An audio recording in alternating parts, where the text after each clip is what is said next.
We're almost into a new month of the new year. Time passes by really quick, doesn't it? There's something that is changing just as fast. Our world. The Earth's average temperature has risen over 1.2 degrees Celsius since the 19th century. 2020 was the hottest year on record. The World Meteorological Organization calls it the second hottest. Greenland lost 152 gigatons of ice between September 2019 and August 2020. 1 gigaton of water can fill 400,000 Olympic-sized swimming pools. Water 152 times that amount has been added to our oceans. While the ocean surface rose, so did its temperature. In 2020, 80% of ocean areas experienced at least one marine heat wave. Half of Australia's Great Barrier Reef is either dead or dying. The Atlantic hurricane season witnessed 30 named storms between June 1st and November 30th. That's the highest number ever recorded. Asia and Africa witnessed heavy rainfall and flooding. It's a vicious cycle. You know this diagram. It's called the water cycle. It represents how water from the surface of the earth evaporates, then condenses into clouds and precipitates back to earth in the form of rain and snow. You know, like the snow in Spain. Beautiful, isn't it? Except it's scary. It's not supposed to snow in Madrid, but it did this year. When our earth heats up, droughts are prolonged, ice melts more rapidly, more water evaporates into the atmosphere, and our earth receives more than usual rain. There's flood and extreme weather conditions. Most of us think the effects of climate change are limited to those living near oceans, or the polar bears in the Arctic, or those living under thatched roofs, or animals and birds, not us. What we don't realize is that climate change affects all of us. It makes us late for work. It affects our coffee, the food we eat, our healthcare. Hello and welcome to Gravitas Plus. I'm Palki Sharma Upadhyay. Do you live in any of these cities? They're likely to be underwater by 2050. 145 million people live 3 feet or less above sea level. Nearly 800 million people less than 30 feet above sea level. If Greenland's entire ice sheet thaws, it could add 20 feet to the height of global seas. 11 megacities could be underwater. Jakarta, Los Angeles, Manila, Mumbai, Osaka, Shanghai, Tokyo, most of Florida and New York would be underwater. Well, you may not be living in these cities, but do you like coffee? Climate change is making you pay more for coffee. The rising temperature has put your morning cup at risk. The price of coffee has increased by 20%. Coffee is grown in over 50 countries across South America, Central America, Asia, the Caribbean and Africa. Colombia is the world's top Arabica producer. 9 out of 10 farmers in Risaralda say they are experiencing rising temperatures. 3 out of 4 farmers are reporting longer droughts. As a result, the yearly production in Colombian coffee region called Zona Cafetera is fluctuating up to 40%. India's Arabica output touched the lowest since 2008. Vietnam is the world's largest producer of Robusta coffee, you know, your instant coffee.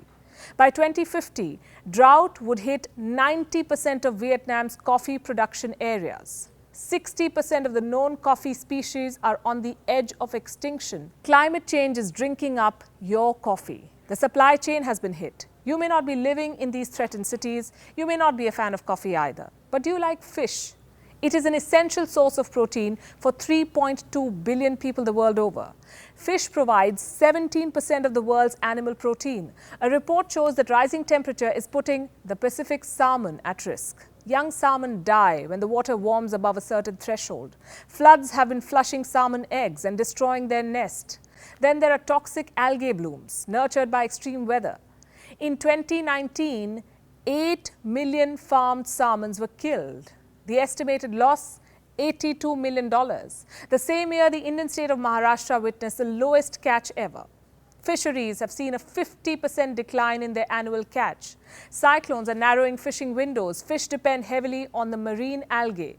They're disappearing because of the rising sea temperatures. Phytoplankton, or marine algae population, has decreased by 20% in the last 6 decades. In the Western Indian Ocean alone, it has decreased 30% in the last 16 years. Now, say you neither live in these submerging cities, nor do you consume coffee or fish, but do you care about your health?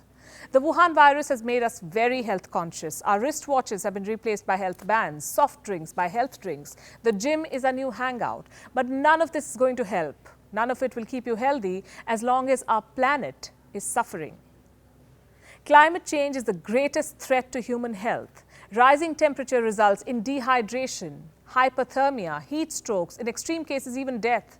Rising temperatures spark wildfires. The flames kill people and contribute to air pollution, which results in asthma, bronchitis.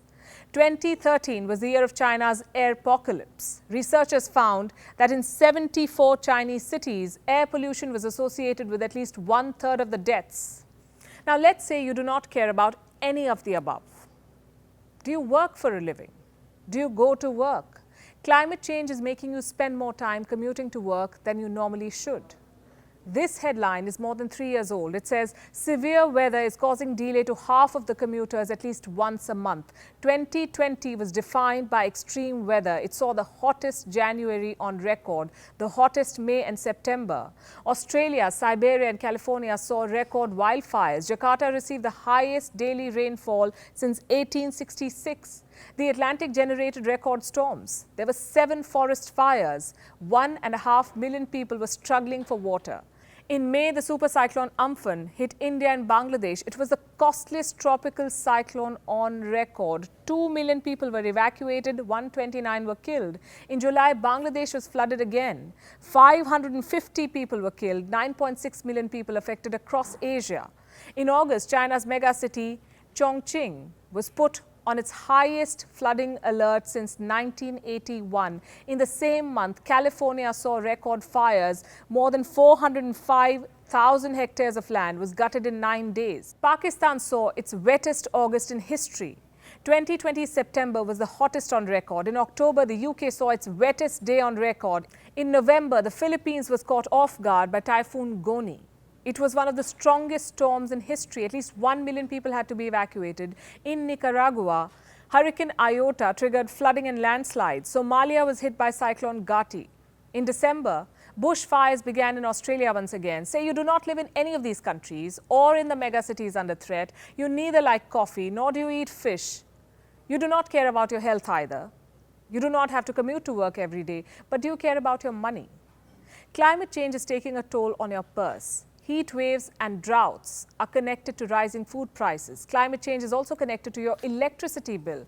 The hotter the temperature outside, the more you tend to use fans and air conditions. The colder it gets, the more you use your heater. 93% of people across 244 American cities say that they've seen an increase in the number of days when they required extra cooling. You will have to pay more for water the moment there's a shortage in supply. Bolivia's second largest lake has almost dried up. Iran's largest lake has all but disappeared. Africa's Lake Chad has shrunk 80% in 30 years. Climate change is threatening your beer, damaging your homes, making home insurance more expensive, disrupting outdoor exercises and travel, leaving us with no coral reefs. Climate change is affecting your menstrual cycle. It is making you break out. Do you still believe climate change does not affect you personally? Well, all I can say is watch this video again and repeat until you see the point. Gravitas Plus, co-presented by Skoda. Simply clever.